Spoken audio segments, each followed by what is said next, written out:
पाकिस्तान एक बार फिर आतंकवादियों के साथ खड़ा दिख रहा है, आतंकवाद से खेल रहा है। एक तरफ आतंकी संगठन लश्कर-ए-तैयबा का चीफ और मोस्ट वांटेड हाफिज सईद कश्मीर के हालात से फायदा उठाने का बयान दे रहा है और भारत के खिलाफ जहर उगल रहा है। तो वहीं पाकिस्तान के प्रधानमंत्री नवाज शरीफ के दफ्तर में जारी बयान में भी बुरहान वानी को कश्मीरी नेता बताते हुए उसकी मौत पर अफसोस जताया गया है। ये बताया गया है कि आतंकवाद पाकिस्तान की राष्ट्रीय पॉलिसी है और आतंकवाद पर नवाज शरीफ और हाफिज सईद साथ साथ हैं। हिजबुल के पोस्टर बॉय आतंकी बुरहान वानी को ढेर किए जाने के बाद से कश्मीर में हालात तनावपूर्ण हैं और पाकिस्तान बुरहान के हमदर्दों को भड़का रहा है। आतंकवाद पाकिस्तान की राष्ट्रीय पॉलिसी। पाकिस्तान के प्रधानमंत्री नवाज शरीफ आतंकी बुरहान के मारे जाने से सदमे में हैं। पाकिस्तान के प्रधानमंत्री ने कश्मीरी नेता बुरहान वानी की हत्या पर गहरा दुख जताया है। प्रधानमंत्री कार्यालय पाकिस्तान। तो वहीं मुंबई हमलों के मास्टरमाइंड हाफिज सईद ने हिजबुल मुजाहिदीन के चीफ सैयद सलाउद्दीन के साथ मिलकर पाक के कब्जे वाले कश्मीर में वानी के समर्थन में रैली की। पाकिस्तान हुकूमत से हमारी गुजारिश है और तमाम सियासी पार्टियों से कि इस मौके से फायदा उठाकर फौरी तौर पर कश्मीरी हुर्रियत पसंदों के साथ देने का खुला ऐलान किया जाए। साफ है कि पाकिस्तान एक बार फिर आतंकवाद के साथ खड़ा नजर आ रहा है, यानी आतंकवाद अब पाकिस्तान की राष्ट्रीय पॉलिसी बन चुकी है। आतंकवाद पाकिस्तान की राष्ट्रीय पॉलिसी। आतंकवाद पर नवाज हाफिज साथ साथ। तो सवाल यह है कि क्या कश्मीर का ये तनाव और वहां की हिंसा पाकिस्तान के इशारे पर हो रही है? वैसे पाकिस्तान का ये रवैया नया नहीं है, तभी तो पाकिस्तान के प्रधानमंत्री नवाज शरीफ और भारत का मोस्ट वांटेड आतंकी हाफिज सईद साथ साथ खड़े दिख रहे हैं। नवाज वही बात कर रहे हैं जो आतंकी हाफिज सईद लगातार करता रहा है। तो सवाल ये है कि क्या नवाज शरीफ सिर्फ हाफिज की बात ही सुनते हैं?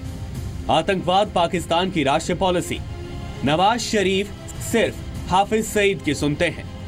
आतंकवाद पर पाकिस्तान की नेशनल पॉलिसी और कश्मीर मामले पर उसकी दखल अंदाजी भारत को पसंद नहीं आ रही। आतंकवाद पाकिस्तान की राष्ट्रीय पॉलिसी। भारत ने दखल अंदाजी पर पाक से जताया एतराज। तभी तो इस्लामाबाद में इंडियन हाई कमिश्नर को तलब किए जाने और पाकिस्तानी पीएम के बयान पर भारत कड़ा एतराज जता चुका है। इन बयानों से ये स्पष्ट है कि पाकिस्तान निरंतर आतंकवाद के साथ है और उसे अपनी राष्ट्र के नीति के रूप में इस्तेमाल करता है। हमारी पाकिस्तान को सलाह है कि वो अपने पड़ोसियों के आंतरिक मामलों में हस्तक्षेप न करे। पाकिस्तान को पड़ोसियों के अंदरूनी मामलों में दखल नहीं देना चाहिए। जम्मू कश्मीर के हालात पर पाकिस्तान का बयान बताता है कि पाकिस्तान का आतंकवाद के साथ जुड़ाव है और वो स्टेट पॉलिसी के तौर पर उसका इस्तेमाल करता है। पाकिस्तान अपनी रहा है, लेकिन उसे चिंता भारत की सता रही है। हालांकि भारत ने भी साफ मैसेज दे दिया है कि कश्मीर में उसकी कोई चाल कामयाब नहीं होने दी जाएगी। पीएम मोदी ने भी केन्या दौरे पर अपने एक भाषण के दौरान पाकिस्तान पर निशाना साधते हुए कहा कि आतंकवादियों की मदद करने वाले और उनका राजनीतिक इस्तेमाल करने वालों से दुनिया को सावधान होने की जरूरत है। इतना ही नहीं, उन्होंने नफरत फैलाने वाले हर समाज के लिए खतरा बताया है। Terrorism is an evil that knows no boundary, had no religion, no race, and no values. Indeed, we live in a world where preachers of hate and violence are threatening the fabric of our society. Kashmir को लेकर पाकिस्तान की मंशा जग जाहिर है और अब तो भारत का मोस्ट वांटेड आतंकी हाफिज सईद भी पाकिस्तान की सरकार को सलाह दे रहा है कि उसे कश्मीर के हालात का फायदा उठाना चाहिए। लेकिन बड़ा सवाल यह है कि आतंकवाद को लेकर ढिंढोरा पीटने वाला पाकिस्तान खुलेआम घूम रहे हाफिज सईद पर कार्रवाई क्यों नहीं करता? आतंकवाद को लेकर यह उसकी राष्ट्रीय पॉलिसी नहीं तो क्या है? ब्यूरो रिपोर्ट, जी मीडिया। और अब बात आज की अच्छी खबर की। एडीओ डॉक्टर सुरेंद्र दलाल की एक छोटी सी मुहिम आज हजारों किसानों के लिए फायदेमंद साबित हो रही है। साल 2008 में सुरेंद्र दलाल ने हरियाणा के किसानों को जागरूक करने के लिए कीट साक्षरता मिशन की शुरुआत की थी और आज ये मिशन अपने मकसद में कितना कामयाब हुआ है, ये खास रिपोर्ट देखिए। किसानों के बारे में एक कहावत है कि उन्हें बहकाना आसान है लेकिन समझाना मुश्किल। लेकिन हरियाणा में जागरूक किसानों का एक ग्रुप इस मुश्किल काम को अंजाम देने में जुटा है। जागरूक किसानों का ये ग्रुप गांव-गांव जाकर किसानों को खेती के सबसे बड़े दुश्मन कीटों के बारे में शिक्षित कर रहा है। मुख्य तौर पर दो श्रेणी है कीड़ों की, शाकाहारी और मांसाहारी, जो कि किसानों को अभी तक उनके बारे में ज्ञान नहीं है।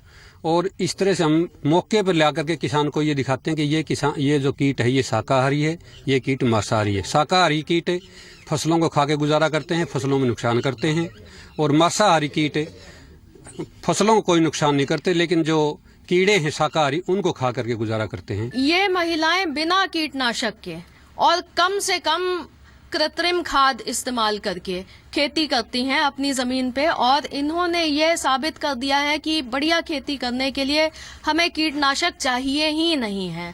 अगर आप कीटनाशक नहीं डालेंगे तो जो शाकाहारी और मांसाहारी कीड़े हैं वो आपस में बैलेंस बना करके शाकाहारी कीड़े फसल को नुकसान पहुंचा सकते हैं, उनको मांसाहारी कीड़े खा लेंगे।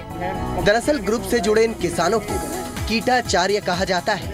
कीटाचार्य किसानों को बताते हैं कि सभी कीट उनके दुश्मन नहीं हैं और एक निश्चित तादाद तक कीटों के फसलों पर आने से डरने की जरूरत नहीं है। 200-400 आम किसान ही नहीं बल्कि सैकड़ों महिला किसान भी कीटों के बारे में विस्तार से जानती हैं। अब महिलाएं भी मैग्नीफाइड लेंस की मदद से दिखने वाले कीटों के बारे में न सिर्फ बखूबी जानती है बल्कि दूसरों को भी समझाती है। ये मांसाहारी ये शाकाहारी उनकी पहचान करके न हमने सारा खा छोड़ रखा जहर का, सारी जितनी लागी है मेरा गलियां 3 गांव की महिला हम काम कर रहे हैं इसमें। जब से हमने जहर छोड़ा है तो पर एकड़ हमारा 4 से 5 हजार रुपए का तो ये खर्चा कम हो गया। दूसरा हमारा पर्यावरण शुद्ध हो गया। महिलाएं ही नहीं बल्कि वेल क्वालिफाइड यहाँ तक कि सॉफ्टवेयर इंजीनियर्स तक इस मुहिम से जुड़े हैं और इसी तरीके से खेती कर रहे हैं। इस टेक्निक को सिर्फ मैं खुद के खेत में इम्प्लीमेंट नहीं करता हूँ, मैं इसके लिए मैक्सिमम लोगों तक गूगल के थ्रू, फेसबुक के थ्रू, यूट्यूब के थ्रू वीडियोस बना के लोगों को करता हूँ। कीटों को समझकर और कीटनाशकों को त्याग कर सस्ती खेती की ये मुहिम हरियाणा के जिंद से शुरू हुई और अब ये मुहिम पंजाब तक पहुंच चुकी है। आपको बता दें कि कीट साक्षरता मुहिम की शुरुआत साल 2008 में जिंद में तैनात उस वक्त के एडीओ डॉक्टर सुरेंद्र दलाल ने की थी, लेकिन साल 2013 में डॉक्टर सुरेंद्र दलाल का देहांत हो गया और अब उनकी मुहिम को उनके सिखाए हुए किसान आगे बढ़ा रहे हैं। सबसे अच्छी बात यह है कि कीट ज्ञान क्रांति की ये लौ आज उसी तेजी से फैल रही है। हिसार से कैमरामैन प्रदीप और राजेंद्र के साथ महेंद्र सिंह, जी मीडिया। विश्व प्रसिद्ध भारतीय रेसलर दिलीप सिंह यानी द ग्रेट खली करनाल पहुंचे, जहां उनका जोरदार स्वागत किया गया। इस दौरान खली के साथ सेल्फी खिंचवाने वालों की होड़ लग गई। खली ने करनाल में कहा कि जल्द ही वो हरियाणा और दिल्ली में भी रेसलिंग कंपटीशन करवाने जा रहे हैं। करनाल पहुंचे भारतीय wrestler Dilip Singh the great खली का हरियाणा प्रेम देखने को मिला। खली ने हरियाणा के साथ अपने संबंधों को याद करते हुए कहा कि उनके जितने दोस्त हरियाणा में हैं, उतने पंजाब में भी नहीं। उन्होंने बताया कि जलंधर में उनकी तरफ से चलाई जा रही एकेडमी में भी ज्यादा खिलाड़ी हरियाणा से ही हैं। खली के मुताबिक प्रदेश में रेसलिंग को बढ़ावा देने के लिए वो जल्द ही हरियाणा में रेसलिंग के मुकाबले करवाएंगे।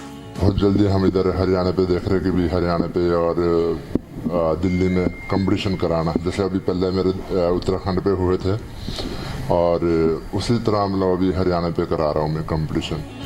खली ने मोबाइल पर वीडियो गेम खेलते रहने वाले बच्चों के अभिभावकों को भी अपील की कि वो अपने बच्चों को मोबाइल से दूर रखें ताकि उनका ध्यान स्पोर्ट्स की तरफ जा सके।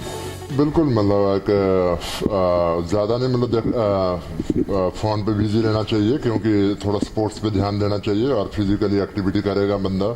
और जो उनके जो माता पिता है उनका भी एक रिस्पॉन्सिबिलिटी बनती है उनकी भी कि भी अपने जो बच्चों को है थोड़ा मैंने उन पर नज़र रखे कि भी मोबाइल पे मत रहो और आप फिजिकली एक्टिविटी करो।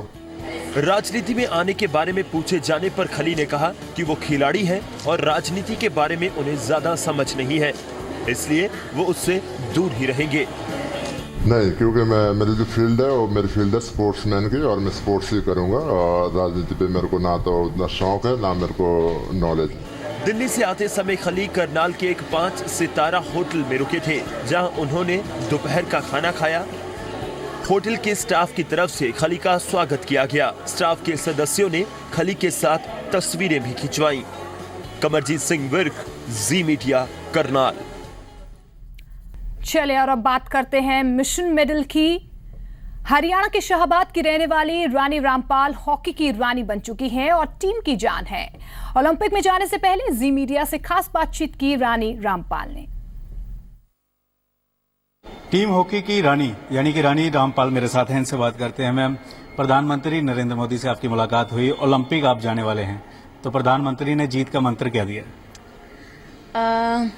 उन्होंने हमें एक्चुअली गुड विशेस दिया है ओलंपिक्स के लिए और हमें भी काफ़ी अच्छा लगा कि हमारे जो कंट्री के प्राइम मिनिस्टर हैं उन्होंने हमें गुड विश दी है ओलंपिक्स में जाने के लिए और हम चाहते हैं कि हम उनको रिटर्न में कुछ अच्छा करें और ओलंपिक्स में अच्छा परफॉर्म करें और उनकी जो गुड विशेज है उसको एक ऑनर की तरह उसको एक्सेप्ट करें। टीम की आप जान है और पूरे देश इंतजार कर रहा है कि आज जो है ओलंपिक में अब मेडल जो है हॉकी की टीम लेकर आएगी। देखो, हम लोग चाहते हैं कि हम लोग ओलंपिक्स में जाके रश ना करें, वहाँ पे जाके हम लोग मैच बाय मैच जाना चाहते हैं कि हम लोग चाहते हैं कि हम लोग हर मैच में अच्छा परफॉर्म करें और मैच को जीतें और हम लोग चाहते हैं कि हम जितना मैक्सिमम हो सकता है उतना अच्छा फिनिश करें वहाँ पे जाके, क्योंकि क्वालिफाई करने के लिए हमने बहुत ज़्यादा हार्डवर्क किया है, तो अभी हम उससे ज़्यादा हार्डवर्क कर रहे हैं कि हम लोग ओलंपिक्स में अच्छा परफॉर्म कर पाएँ। रानी, आपके लिए ओलंपिक क्या मायने रखता है?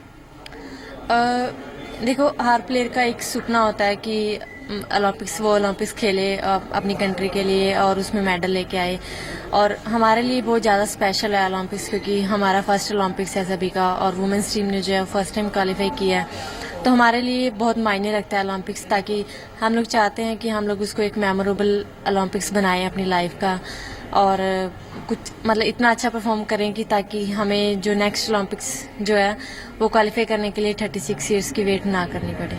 ओलंपिक में हॉकी ने क्वालिफाई किया है, मेडल पूरा देश जो है वो चाहता है कि मेडल आए, प्रेशर है, खुशी है या किस तरह से आप देखते हैं? नहीं, ऐसा नहीं हो सकता कि हम लोग मुंह से बोलें कि हमें गोल्ड लेके आना और गोल्ड आ जाएगा, मतलब इतना इजी नहीं है, क्योंकि एक ओलंपिक्स इतना बड़ा इवेंट है, हर टीम वहाँ पे मतलब अच्छा परफॉर्म करना चाहती है और मतलब जैसे हम लोग वर्ल्ड में नंबर 13 हैं और जितनी बाकी टीम्स हैं वो सारी हमारे से वर्ल्ड रैंकिंग में से ऊपर हैं। टैलेंट बहुत ज़्यादा इंडिया में, नो डाउट, सच में कि, लेकिन उस टैलेंट को निखारने के लिए कोई चाहिए, मतलब best of luck for Olympic. तो रानी रामपाल ने जी मीडिया से खास बातचीत की और कहा कि किस तरह से उनकी तैयारियां हैं और अभी सुधार की बहुत ज़्यादा ज़रूरत है हॉकी में। पंकज कपाही, जी मीडिया, दिल्ली। और इसके साथ इस बुलेटिन में फिलहाल इतना ही, लेकिन आप देखते रहिए जी पंजाब, हरियाणा, हिमाचल।